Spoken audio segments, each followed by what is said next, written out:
마가복음 네 번째 시간입니다. 제목은 빈들의 마른 풀같이라는 제목으로 말씀을 전하겠습니다. 하나님의 완전하신 창조, 그리고 하나님의 완전하신 섭리, 그리고 무엇보다도 하나님의 완전하신 통치와 다스림을 믿는 사람으로 저는 인생의 모든 것에는 의미가 있다고 생각합니다. 또한 자연 만물과 역사에도 의미가 있다고 믿습니다. 예컨대 어제 구름이 낀 이유, 오늘 날씨가 좋은 이유, 내일 비가 오는 이유도 하나님의 지혜와 섭리 안에서 결정된 것이라고 저는 확신을 합니다. 또한 내가 감기가 걸려서 골골한 이유, 건강해져서 힘차게 살아가는 이유, 남자로 태어난 이유, 여자로 태어난 이유까지 모든 것에는 하나님의 지혜와 뜻이 있다고 저는 믿어요. 그런 관점에서 인생의 흐름에도 의미가 있다고 생각을 합니다. 예컨대 사람은 갓난아이로 태어나서 늙은 노인으로 죽게 되죠. 그 과정에 의미가 있다고 믿는 것이죠. 많은 의미가 있겠지만 특히 신학적인 의미가 있어요. 갓난아이는 어떻습니까? 모든 사람들의 주목을 받아요. 부모님의 사랑과 관심을 오롯이 받습니다. 그러다 보니 어린 아이들은 인생의 중심에 자신이 서 있는 줄로 착각을 하면서 살아가죠. 놀고 싶은 대로 놀고, 자고 싶은 대로 자고, 갖고 싶은 대로 가지려고 해요. 그러다가 그것이 잘 안 되면 어떻게 합니까? 울고 불고 때를 쓰죠. 자신이 주인공이 되지 못하는 그 순간을 어린 아이들은 받아들이지 못하는 거예요. 반면에 노인은 어떨까요? 노인은 자신의 인생의 주인공이 아니라는 사실을 깨닫습니다. 놀고 싶은 대로 놀고 자고 싶은 대로 자고 갖고 싶은 대로 가지려고 하면 인생이 망한다는 것을 알아요. 자신이 주인공이 되지 못하는 그 순간에도 때를 쓰기보다는 여유가 생깁니다.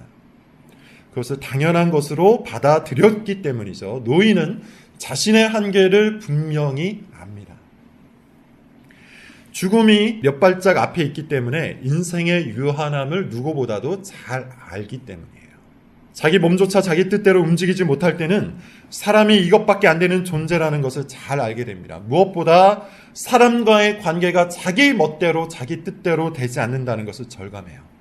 자식도 제 뜻대로 되지 않고 친구도 제 마음대로 되지 않는다는 것을 노인 정도 되면 다 알게 되죠.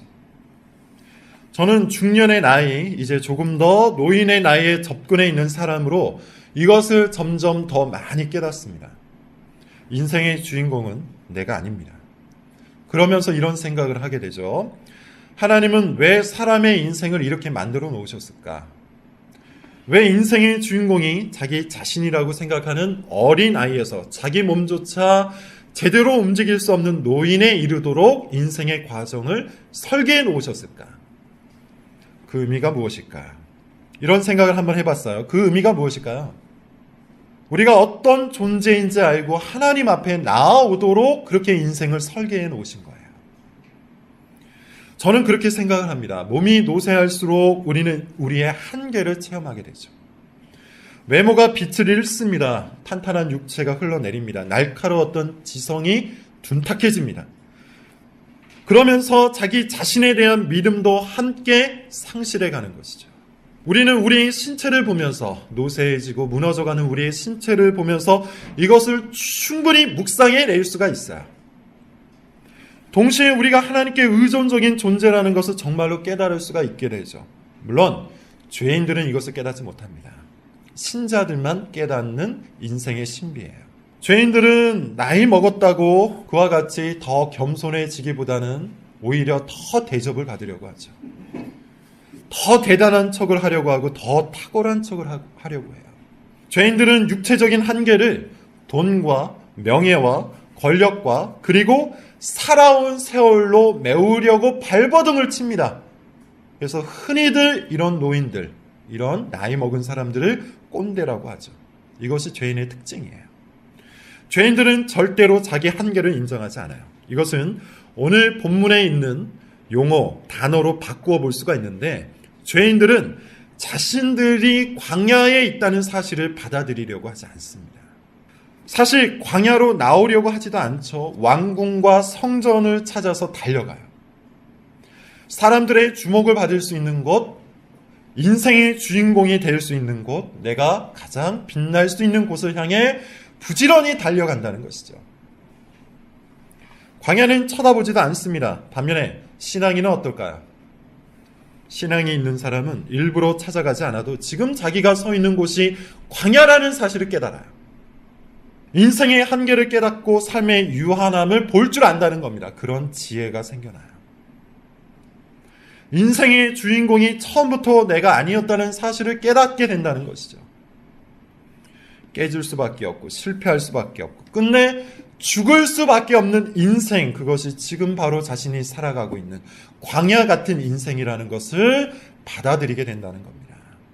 사실 우리가 조금만 정직하게 우리 인생을 관찰해 보면 우리가 광야 같은 인생을 살고 있다는 것을 부정할 수가 없어요. 얼마나 많은 실패가 우리 인생 속에 있었습니까? 내 실력이 모자라든 아니면 환경 때문이든 그것이 무엇이든 간에 우리는 살면서 무수한 실패를 경험해요. 또 얼마나 많은 좌절이 있었습니까? 내 마음대로 취업이 안 되고 내 마음대로 결혼이 안 되고 내 마음대로 인생이 풀리지 않았던 순간이 또 얼마나 많아요. 또 얼마나 많은 죄를 짓고 삽니까? 경건하게 살고 싶은데 생각으로 죄를 지어요. 거룩하게 살고 싶은데 마음으로 죄를 지어요. 의롭게 살고 싶은데 말과 행동으로 죄를 짓잖아요. 광야 같은 인생에서 목이 마를 때는 또 얼마나 많이 있고 외로울 때는 또 얼마나 많습니까? 자기 자신에게 도취된 사람이 아니라면, 긍정의 힘을 믿고 그것을 붙들고 살아가는 위선자가 아니라면 우리는 우리의 인생 자체가 광야라는 사실을 부정할 수가 없습니다. 전도서의 저자가 바로 그것을 지적한 것이죠. 헛되고 헛되며 헛되고 헛되니 모든 것이 헛되도다. 광야 같은 인생에는 우리의 영혼을 풍요롭게 해줄 수 있는 생수가 없고 우리의 마음을 배부르게 해줄 수 있는 만찬이 없으며 우리의 삶을 행복하게 해줄 수 있는 참된 진리가 없다는 고백이에요.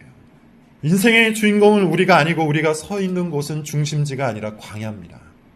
이것이 성경의 선언이며 동시에 인생을 정직하게 살아온 사람들의 동일한 관찰이에요. 그런데 이것을 인정하는 것으로, 이것을 받아들이는 것으로 충분할까요? 광야 같은 인생이라는 것을 받아들이는 것만으로 충분할까요? 그렇지 않죠. 그것을 받아들이든 받아들이지 않든 광야라는 현실은 변하지 않기 때문이에요. 그러므로 이제 우리에게 필요한 것이 있어요. 나를 이 광야에서 구출해 줄 누군가가 필요하죠. 나를 이 광야 같은 인생에서 건져내 줄 누군가가 필요하다는 겁니다. 황폐하고 퍽퍽한 이 인생을 푸른 풀밭으로 바꾸어 줄 그 누군가. 행복하지 않고 즐겁지 않은 이 인생을 참으로 복되게 바꾸어 줄 그 누군가가 필요하다는 것이죠. 마가복음은 바로 그 누군가에 대한 이야기입니다. 하나님의 아들 예수 그리스도에 관한 이야기죠. 그리스도가 광야에 출현합니다. 광야 속에서 자기 죄를 자복하고 자기 인생이 광야라는 사실을 받아들인 그 사람들, 헛되고 헛되니 모든 것이 헛되다고 고백하고 있는 광야 같은 인생 가운데 그리스도가 등장하세요.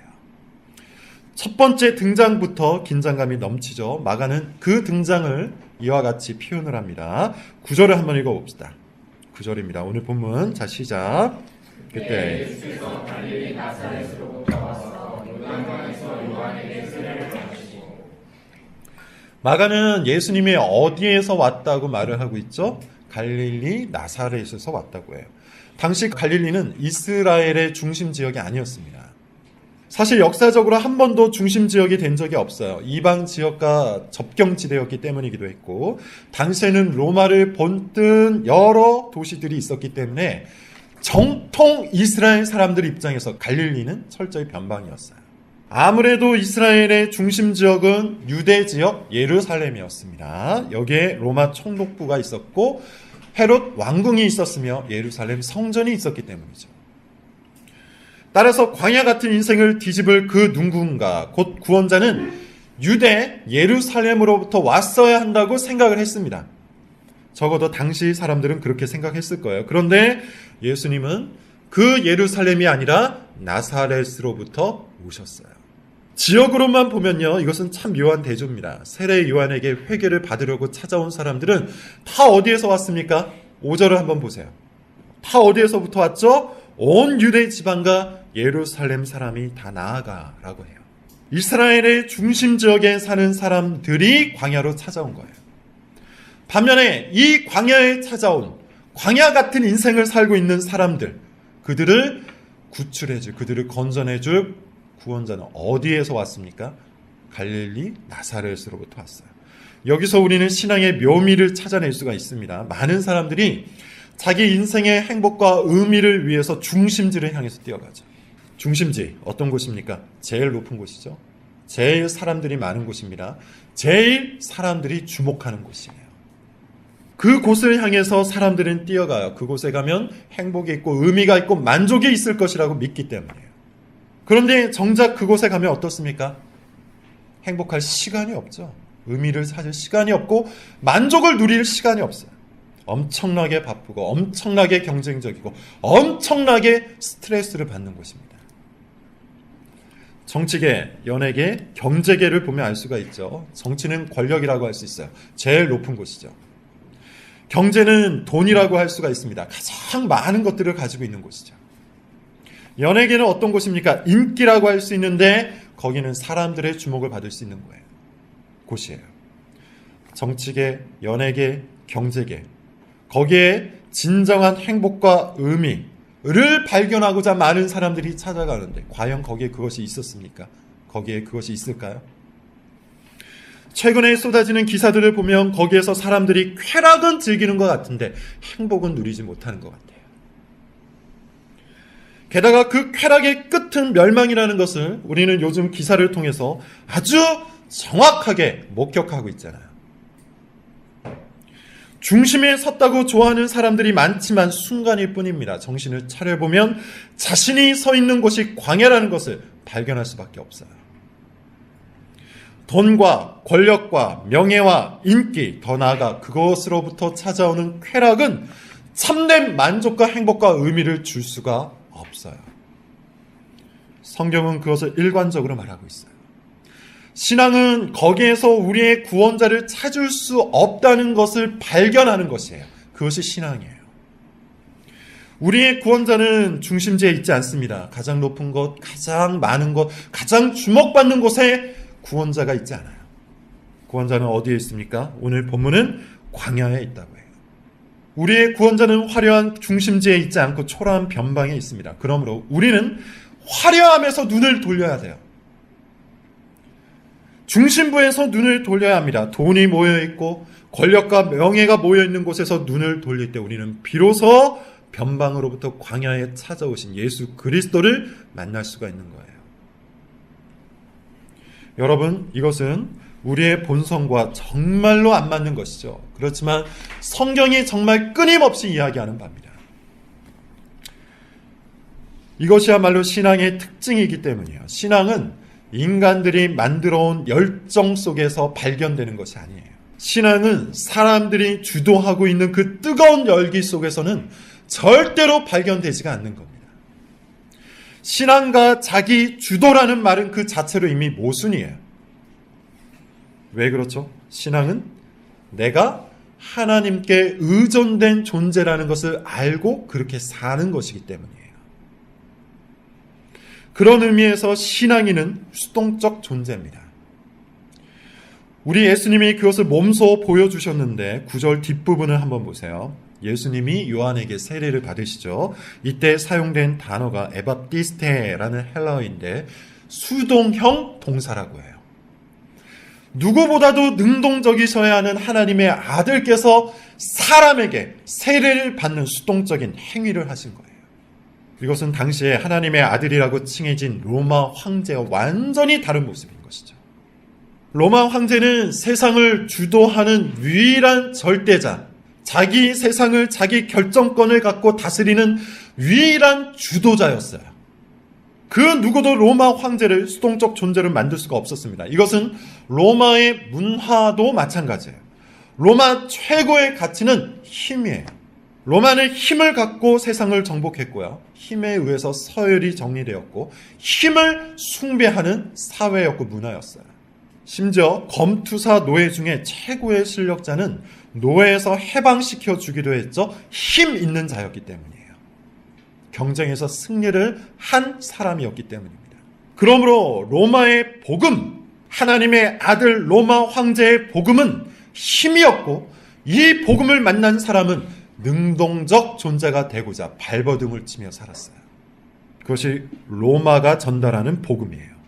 자기가 자기 인생을 주도해서 자기 인생의 주인공이 되는 영적인 이야기, 이것을 모든 로마인들이 꿈꾸었다는 겁니다.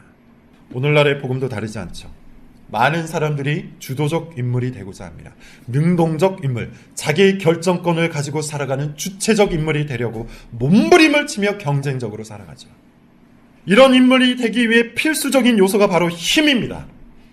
현대 사회도 그런 의미에서 힘을 숭상해요. 특별히 현대 사회에서는 돈이 힘이 되고 인기가 힘이 되기 때문에 사람들이 그것들에 집착하면서 살아가는 거예요. 이 모두가 자기 결정권을 스스로 행사하는 주도적 인물이 되기 위한, 오늘날의 복음에 충실하게 살기 위한 삶의 방식인 겁니다. 엄청나게 바쁘게 사는 이유입니다. 엄청나게 경쟁적으로 사는 이유입니다. 그러면서도 엄청나게 스트레스를 받는 그런 현대인들의 삶의 방식, 곧 힘을 추구하는 주도적 인물이 되기 위한 삶의 방식. 로마가 전달하고 있는 복음, 현대의 사회가 전달하고 있는 복음인 거예요.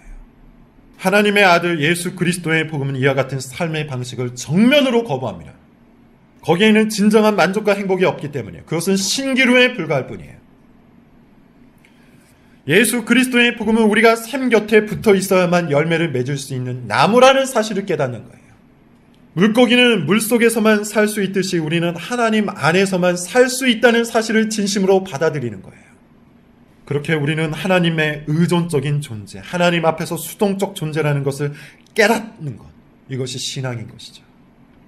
예수 그리스도께서 친히 수동적 존재가 되어주셔서 우리에게 그것을 보여주고 계세요. 그런데 여기서 놀라운 반전이 일어나죠. 수동적 존재인 것처럼 세례 요한에게 세례를 받으셨는데 그 누구보다도 커다란 영광을 얻으세요. 10절부터 11절입니다. 읽어봅시다.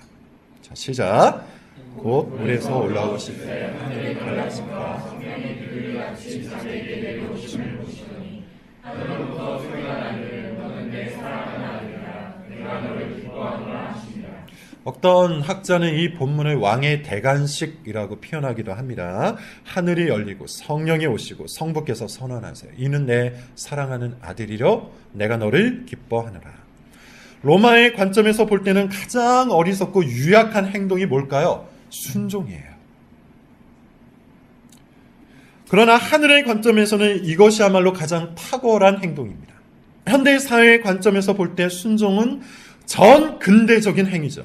요즘 사람들이 가장 싫어하는 행위예요. 시대착오적이고 폭력적인 것이라고 봅니다. 그래서 순종, 복종이라는 말조차 듣기를 싫어해요. 그런데 순종은 하나님이 가장 기뻐하시는 행동이에요. 순종은 우리가 하나님을 정말로 믿는다는 표시이기 때문이에요. 예수님은 신앙이 어떤 것인지 몸소 보여주시면서 순종의 가치와 영광을 가르쳐주고 계신 겁니다. 로마와 현대 사회에서 순종은 자기 결정권을 행사하지 못하는 유약한 인간만이 하는 짓이지만, 하늘에서 순종은 하나님의 결정권을 받아들인 담대한 신앙인만이 할 수 있는 행동이에요. 그러므로 순종은 하나님의 아들이 되었다는 가장 확실한 증거요, 열매입니다. 이것을 아는 사람은 주도적 인간이 되기보다는 순종하는 신앙인이 되고 싶어 하죠. 하나님의 아들이 되면 하나님의 모든 것이 곧 나의 것이 되기 때문이에요.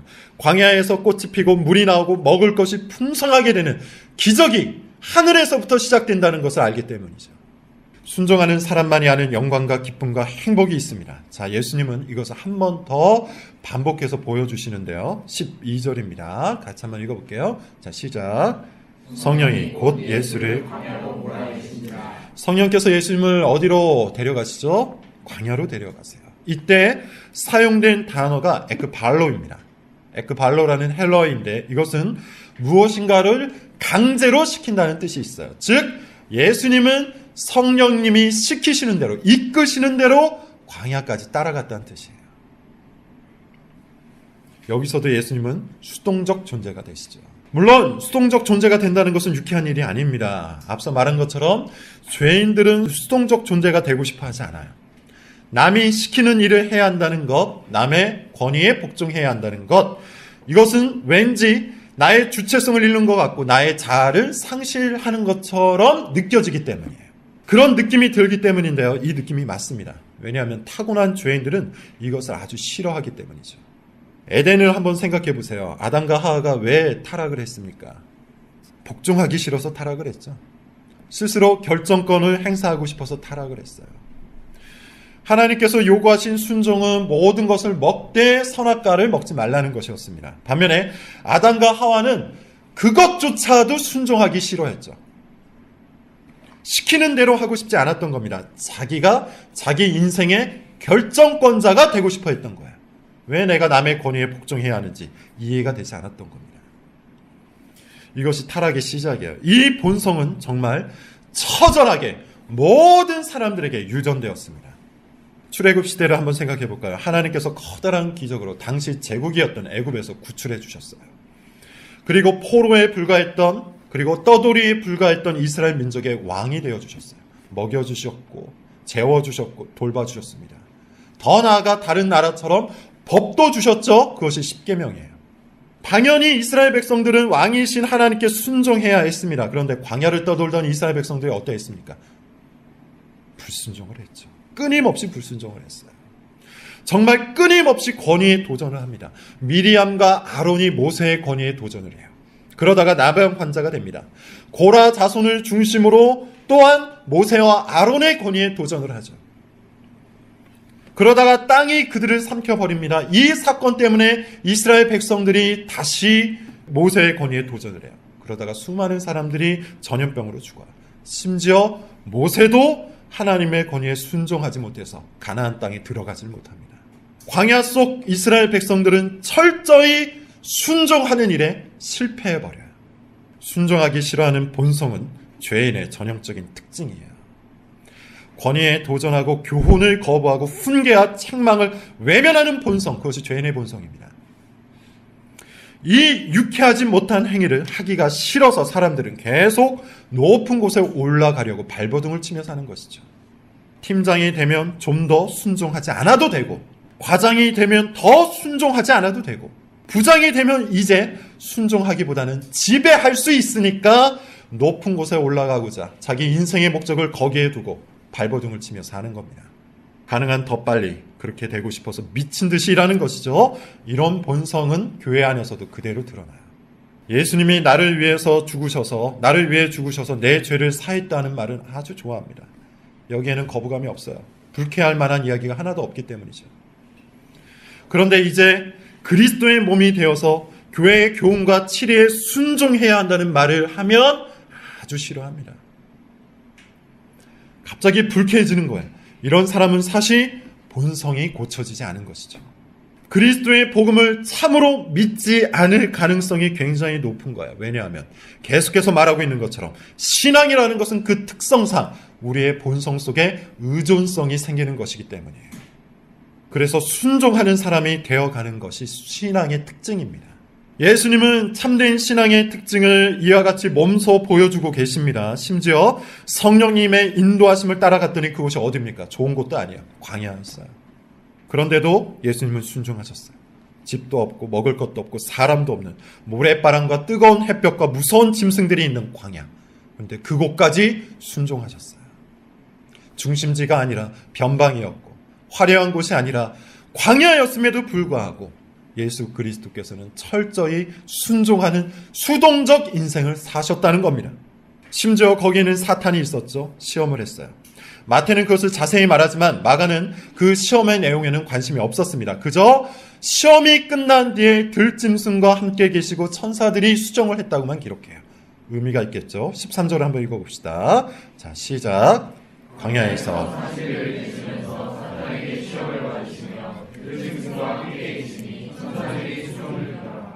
앞에 나왔던 이야기와 동일한 반복입니다. 예수님이 순종하십니다. 그리고 예수님이 영광을 얻으십니다. 예수님이 순종하십니다. 그리고 예수님께서 평안과 행복을 얻으십니다. 예수 그리스도의 복음 안에는 바로 이 구도가 있다는 것은 마가는 반복해서 보여주고 있는 거예요. 순종과 영광, 순종과 행복이 동떨어져 있는 것이 아니라는 것이죠. 여러분, 우리는 세상과 전혀 다른 가치관, 전혀 다른 목표, 전혀 다른 삶의 방식을 갖고 살아가라고 부르심을 받은 존재예요. 복음이 그러하고 신앙이 그와 같은 특징이 있기 때문이에요. 세상은 순종을 싫어합니다. 순종하면 망한다고 생각을 해요. 순종하면 자기 결정권을 잃은 아주 유약한 인간, 유약한 존재가 된다고 생각을 해요.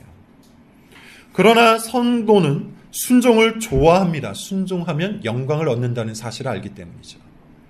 순종은 마치 배수관과 같은 겁니다. 지금 물이 안 나오고 있죠. 관리인분의 말씀을 들으면 배수관이 터졌다 그래요. 배수관이 터지면 어떠합니까? 물탱크에 물이 가득 있어도 물을 얻을 수가 없죠. 수도꼭지를 최신식으로 바꿔도 물을 얻을 수가 없어요. 배수관이 물탱크에 잘 붙어 있을 때에만 비로소 우리는 물을 얻을 수가 있는 겁니다. 마찬가지예요. 자기가 가지고 있는 모든 힘을 동원하고 열심과 노력과 수고로 최선을 다해도, 그렇게 능동적 인간으로 살아간다 해도 하나님께 붙어 있지 않으면 생명을 얻을 수가 없는 겁니다. 영광과 풍요와 만족을 얻을 수가 없는 겁니다.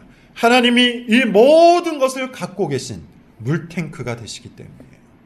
샘물이 되시기 때문이에요. 그러므로 우리는 그분께 붙어 있어야 되죠. 그분을 의지해야 되죠. 그분께 순종하는 수동적, 의존적 존재가 될 때에 비로소 하나님께 있는 모든 풍요와 영광과 행복을 얻을 수가 있는 겁니다. 예수님은 그것을 친히 보여주고 계세요. 그런데 그것보다 더 탁월하고 아름다운 일도 하셨어요. 순종하는 모습을 보여주시는 정도가 아니라 그 순종을 완성하셨어요. 아담의 본성을 입은 사람들은 이것을 절대로 할 수가 없어요. 순종을 절대로 할 수가 없어요. 너무나도 불쾌한 일이고 너무나도 싫기 때문이에요. 사람들은 본성적으로 순종을 싫어합니다. 광야를 떠돌던 출애굽 공동체를 보세요. 40년이나 떠돌았지만 끝내 순종하기에 실패를 해버리죠. 40년 정도면 자기네 인생이 광야 같다는 것을 절절히 느꼈을 테지만 그래도 여전히 순종을 통해서 만족과 행복을 얻고자 하는 마음은 없었던 거예요. 그런 실력도 없었던 거예요. 사람의 완악함이란 그야말로 상상을 초월하는 겁니다. 그렇게 그들은 실패했습니다. 누구도 광야에서 꽃을 내지 못했고 누구도 빈들에서 열매를 얻지 못했어요. 누구도 빈들에서 생명을 얻지를 못했습니다. 인류 역사 속에서 그 일을 행하신 사람은 딱 한 분, 예수 그리스도예요. 예수님은 광야에서 완전한 순종을 하셨습니다. 수많은 유혹을 물리치셨고 수많은 시험에서 이겨내셨습니다. 하나님께 순종하기를 기뻐하셨습니다. 사탄의 시험을 가뿐히 이기시고 하나님께 의존하기를 즐거워하셨어요. 누구도 해내지 못한 완전한 순종으로 인해서 광야에 평화가 찾아왔어요. 빈들의 영광이 찾아왔어요. 수많은 사람들은 자기가 서 있는 곳이 광야라는 것을 깨닫기는 했지만 어떻게 해야 그곳을 영광과 풍요와 만족과 행복이 있는 곳으로 바꿀 수 있는지는 알지 못했습니다. 알아도 할 수가 없었습니다. 그래서 광야 같은 인생을 계속해서 살아갈 수밖에 없죠. 광야라는 것을 알면서도 광야 같은 인생을 계속할 수밖에 없는 절망감. 수도꼭지를 아무리 돌려도 물이 나오지 않을 것을 알면서 계속해서 수도꼭지를 돌리는 그런 절망감. 이것이 바로 인생의 절망감인 거예요. 그런데 바로 이 빈들에 누가 찾아오셨습니까? 예수 그리스도께서 오셨어요. 그분은 아무도 해내지 못한 완전한 순종을 참으로 즐거이 완성하셨습니다. 빈들에 떡을 채웠고 물을 흘려보냈고 풀과 꽃과 열매를 내었고 행복과 평안을 심어 놓으셨어요. 예수님이 직접 하나님과 우리 사이에 끊어진 생수의 배수관을 고치셔서 다시 물이 흐르게 하셨다는 겁니다. 빈들의 마른 풀 같았던 우리 영혼 위에 물을 뿌리셔서 생기가 넘치게 만드셨다는 거예요. 예수 그리스도가 바로 그 일을 행하셨습니다. 우리는 바로 그 예수 그리스도의 복음의 시작을 마가복음을 통해서 보고 있는 것이죠. 그러므로 여러분, 이제 여러분들에게 권면할 것은 이겁니다. 마가복음의 모든 이야기를 즐겁게 들으시기를 바랍니다. 마가복음의 모든 이야기 안에서 그리스도께서 어떤 일을 행하셨는지 가장 열렬한 관람객이 되어서 기쁘게 살펴볼 수 있기를 바랍니다. 그리스도의 복음은 빈들의 마른 풀 같았던 내 영혼을 소생시킵니다. 그리스도의 복음은 광야 같은 내 인생의 꽃과 열매를 가득 선물해 줍니다. 그리스도의 복음을 만나는 이 여행에 탑승한 모든 성도들을 환영하고 이 복음을 통해서 진정한 변화를 누릴 수 있기를 바랍니다. 기도하겠습니다.